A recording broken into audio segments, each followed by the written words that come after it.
See, there are three key things I want you to understand about being developed. And the first thing is that development is not delay. You see, sometimes we just feel like, man, God, time is running out. Like, what is it you've called me to do? Stay with him. Jesus, for 30 years, we know the story. For 30 years, Jesus was undercover. That was not him, his life being out of alignment. He was in alignment with the will of God. Because the Bible tells us in Hebrews 5:8 that even though Jesus was God's son, he learned obedience from the things he suffered.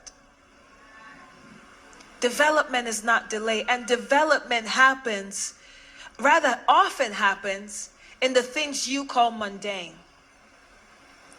You see, before I became a pastor, I remember there were many, I was in real estate at the time. I was thriving in real estate.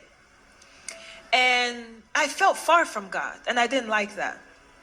And I went on a fast and I was praying. I said, God, something is off with our relationship. Am I doing something that you don't like? Like, what's going on? And I was fasting, I was praying, and at the end of the fast, the Lord told me to walk away from the business. And I was like, what do you want me to do? He said, now I want you to move to a different city. And when you get to the city, I will tell you what to do next. And following Jesus, knowing that Jesus was close to me was more important to me than the security of finances. And so I literally, closed shop. I was like, my family was confused. They're like, who does this when something is at its height, right? And I was like, I'm going to walk away from this. I moved, and I was like, okay, God, what next? Then he directs me to the church that I'm an executive pastor in now. So when I get to the church, the moment I walk in, he says to me, now in this house, I would raise you as a minister. And I said, that's why you didn't tell me in the beginning. Because I had no business trying to be a minister. And I was like, okay, that's a plot twist. And I'm like, but what do you want me to do? I don't know anyone in this church. What do you want me to do? What do you want me to do with that information? And the Lord said to me, I want you to serve. I want you to serve as an usher for 1 year. Never miss a service. And I said, and then not even just that, he said, and that's all you would do. I don't want you to work. I don't want you to do anything. Now, let me qualify this, because sometimes people say God told them to do things that sound crazy. Okay. But at this point, I had history with God. That was not the first time God disrupted my life. Whenever God is going to give you a word that is disruptive, he has history with you. When you hear his voice, you do what he says, and you see the outcome that serves his glory. So this was not just out of the blue the first time. That was no, because sometimes that could be the enemy trying to deceive you. God is after you knowing his voice and getting it right. So the first thing he says to you will not be chaotic. You've been tested, you've been proved, and then he gives you a word that shakes everything up, because you know the voice of your shepherd. So when he tells me, he says, I don't want you to go back to real estate. I only want you to focus and serve as an usher.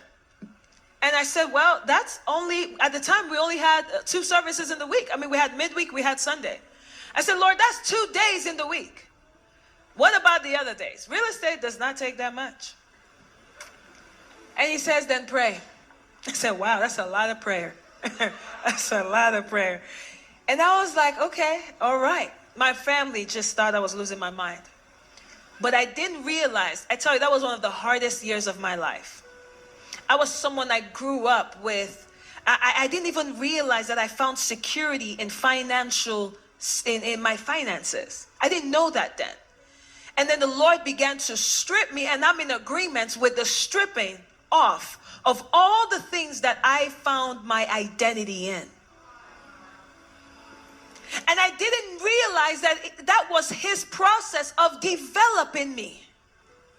That I cannot call you and raise you up as to be a shepherd and you don't have a shepherd's heart. So there were things that he had to work in me.